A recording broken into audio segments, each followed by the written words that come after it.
அது ஒரு அழகான கிராமம். அந்த கிராமத்துல ராமசாமின்னு ஒரு ஏழை விவசாயி இருந்தாரு. அவருக்கு 2 மகளும் இருந்தாங்க. மூத்த மகள் செல்வியும் இளைய மகள் கங்காவும் வீட்டையும் அப்பாவையும் பாத்துக்கிற நல்ல பொண்ணுங்களா இருந்தாங்க. அந்த ஊர்ல மாணிக்கம்னு ஒரு பண்ணையார் இருந்தாரு. அந்த ஊர்ல இருக்க பாதி நிலம் அவருக்கு சொந்தமானது. ஏழை மக்களை அவரோட வயல்ல வேலை செய்ய வச்சு கம்மியான அளவு ஊதியம் கொடுத்துட்டு வந்த ஒரு கொடுமைக்கார பண்ணையாரு அவரு. ராமசாமியும் அவரோட 2 மகள்களும் மாணிக்கத்தோட வயல்ல வேலை செஞ்சுட்டு வந்தாங்க. எல்லாருக்கும் மாணிக்கம் அன்னைக்கான கூலிய கொடுத்துட்டு இருந்தாரு. அப்போ ராமசாமி அந்த பணத்தை வாங்க மறுத்தாரு. ஐயா, காலையிலிருந்து சாயந்தரம் வரைக்கும் ரொம்ப கடுமையா இந்த வெயில உழைக்கிறோம்.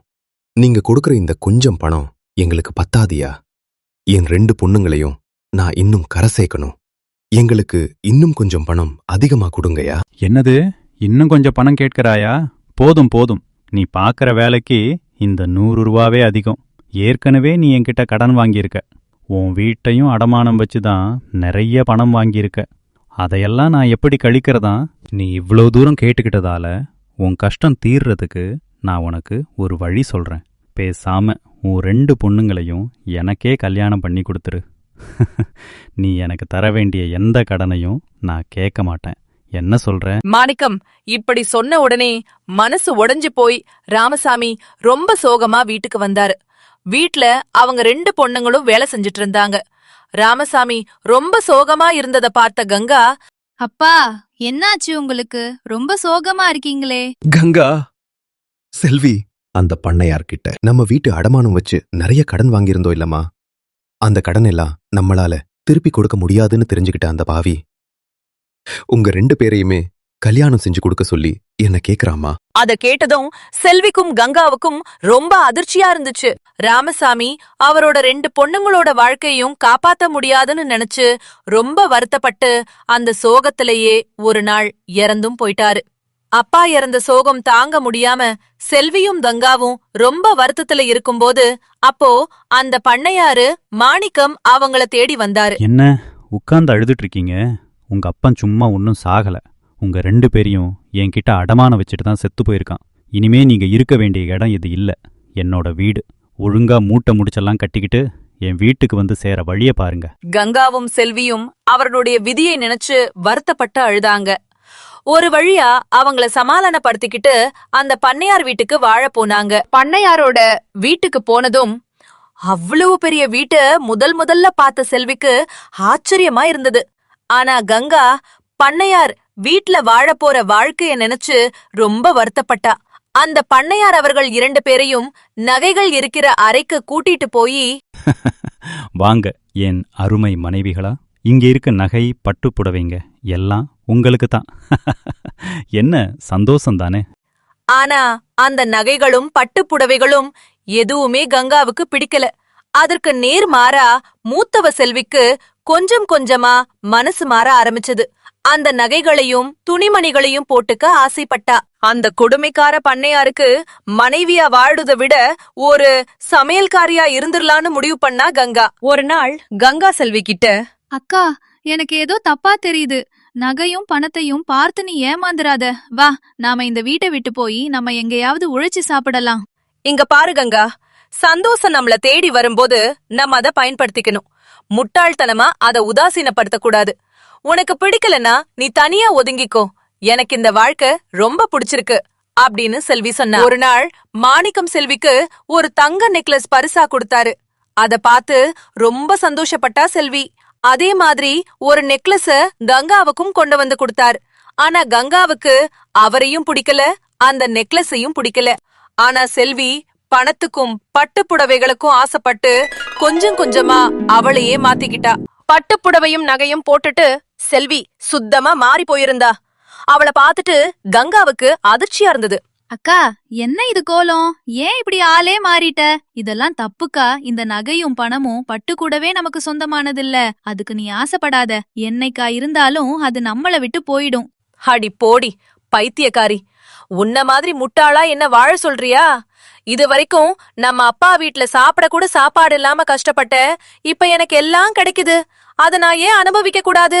உன் வேலைய பாத்துட்டு போ அப்படின்னு சொல்லிட்டு செல்வி மாடி ஏறி போயிட்டா. நாளுக்கு நாள் பணத்தாசை கூடிக்கிட்டே போன செல்வி ஒரு கட்டத்தில் தன்னோட தங்கச்சிய வேலைக்காரி மாதிரி நடத்த ஆரம்பிச்சா. அவள ரொம்ப வெறுக்கவும் ஆரம்பிச்சா. எப்படியாவது அவள வீட்டை விட்டு துரத்திட்டா அந்த வீட்ல இருக்கிற மொத்த நகையும் பணமும் எல்லாம் அவளுக்குதான் அப்படின்னு நினைக்க ஆரம்பிச்சா. அதனால ஒரு திட்டம் திட்டுனா. எப்பவுமே சமையல் கட்டுல வேலை பாக்குற கங்காவ அத வச்சே மாட்டி விடலான்னு முடிவு பண்ணா. அதனால ஒரு நாள் கங்கா சமைச்சிட்டு இருக்கும்போது அவளுக்கு தெரியாம சாப்பாட்டுல ஒரு கரப்பான் பூச்சிய செல்வி போட்டா. எதுவுமே தெரியாத மாதிரி பண்ணையார் கூட செல்வி சாப்பிட உட்கார்ந்திருந்தா. ஏய் கங்கா, அங்க என்னடி பண்ற? சாப்பாடு எடுத்துட்டு வரதுக்கு உனக்கு இவ்வளவு நேரமா அப்படின்னு செல்வி கங்காவ கோவமா கூப்பிட்டா. கங்காவும் பாவமா சாப்பாடு எடுத்துட்டு வந்து வச்சா. சாப்பாடையே உத்து பாத்துட்டு இருந்த செல்வி கரப்பான் பூச்சிய எப்போடா பண்ணையார் எடுத்து சாப்பிடுவார்னு காத்துட்டு இருந்தா. பண்ணையார் ஒரு வாய் எடுத்து சாப்பிட்ட உடனே அதுல கரப்பான் பூச்சி இருக்கிறத பார்த்து செல்வி அவர் மேல ரொம்ப அக்கறையா இருக்கிற மாதிரி நடிச்சா. ஐயோ, என்னந்த உங்க சாப்பாட்டுல கரப்பான் பூச்சி இருக்கு, அத சாப்பிடாதீங்க, உங்க உடம்புக்கு ஏதாவது ஆயிடும். இதுக்கெல்லாம் காரணம் இந்த கங்காதான். இவதான் வேணும்னே நம்ம 2 பேரையும் சாகடிக்கிறதுக்கு இந்த மாதிரி கரப்பான் பூச்சிய சாப்பாட்டுல போட்டிருக்கா. இனிமே ஒரு நிமிஷம் கூட நீ இந்த வீட்ல இருக்க கூடாது. முதல்ல வீட்டை விட்டு வெளியில போடி அப்படின்னு செல்வி சொன்னதும் பண்ணையாரும் அவர் இவ்வளவு நாள் வேலை பார்த்ததுக்கு சம்பளமா கொஞ்சம் பணத்தையும் கொடுத்து அவளை வீட்டை விட்டு துரத்தி விட்டுட்டாரு. எல்லாத்தையும் தூரத்துல இருந்து செல்வி ரசிச்சுட்டே இருந்தா. கங்கா பண்ணையார் துரத்தி விட்டதுக்கு அப்புறமா அந்த ஊர்ல இருக்க பிடிக்காம பக்கத்து வரைக்கும் நடந்தே போனா. அங்க ஒரு ஆத்தங்கரையில உட்கார்ந்து அவகிட்ட இருந்த ஒரு பழைய புடவை எடுத்து அந்த ஆத்துல மீன் பிடிச்சா. அவ கொஞ்சம் கூட எதிர்பார்க்கல. அவளுக்கு நிறைய மீன்கள் கிடைச்சிச்சு. இருக்கிற பணத்தை வச்சு சின்னதா குடிசை ஒண்ணு போட்டா. அவ பிடிச்ச மீன்களை வச்சு ஒரு மீன் கடை ஆரம்பிக்கலாம்னு முடிவு பண்ணினா. அதன்படி வீட்டு முன்னாடி சின்னதா ஒரு மீன் கடை ஆரம்பிச்சேன். ஆனா அவளுக்கு என்னவோ அவள மாதிரி கஷ்டப்படுற மக்களுக்கு விலை கம்மியா மீன் கொடுக்கணும்னு ஆசைப்பட்டா. அதனால ஒரு மீன் 1 ரூபாய்க்கு விக்கலாம்னு முடிவு பண்ணி மீன்களை வைக்க ஆரம்பிச்சா. வயல்ல வேலை செஞ்சிட்டு இருந்த மக்கள் எல்லாம் அவளோட வறுத்த மீன்ல இருந்து வந்த வாசனையினால அப்படியே நின்னுட்டாங்க. அந்த ருசியான மீன்களை ரொம்ப கம்மி காசுல வாங்கி எல்லாரும் வயிறார சாப்பிட்டாங்க. அது மட்டும் இல்ல, கட்டிட தொழில் செய்கிற கஷ்டப்பட்ட தொழிலாளிகளுக்காகவும் அவ ரொம்ப கம்மி விலையில் ருசியான மீன்களை வித்தா. அதனால அங்கிருந்த மக்களும் வயிறார சாப்பிட்டு அவளை வாழ்த்துனாங்க. இப்படி நாளுக்கு நாள் கங்காவோட புகழ் ஊரெல்லாம் பரவுச்சு. அவளும் தினமும் ருசியான மீன்களை எல்லாருக்கும் குறைந்த விலையில் வித்துட்டு வந்துட்டு இருந்தா. கங்காவை துரத்தி விட்ட உடனே செல்வி அந்த வீட்ல இருந்த மொத்த நகையையும் பணத்தையும் பார்த்து பார்த்து ரொம்ப சந்தோஷத்துல இருந்தா. ஒரு நாள் பண்ணையாரு அவளை விட்டுட்டு வெளியூருக்கு போனாரு. போயிட்டு வரும்போது செல்விக்கு ஒரு பெரிய அதிர்ச்சி ஒண்ணு தேடி வந்துச்சு. பக்கத்து ஊருக்கு போன பண்ணையார் அங்கிருந்த ஒரு சின்ன பொண்ணு கல்யாணம் பண்ணிட்டு வந்துட்டாரு. அத பார்த்ததும் செல்விக்கு அவளோட வாழ்க்கையில ஒரு பெரிய இடி விழுந்த மாதிரி உணர்ந்தா. இங்க பாரு செல்வி, இவதான் என்னோட மனைவி. நீதான் இனிமே வீட்டு வேலைகள் எல்லாம் செய்யணும். என்ன புரிஞ்சுதா?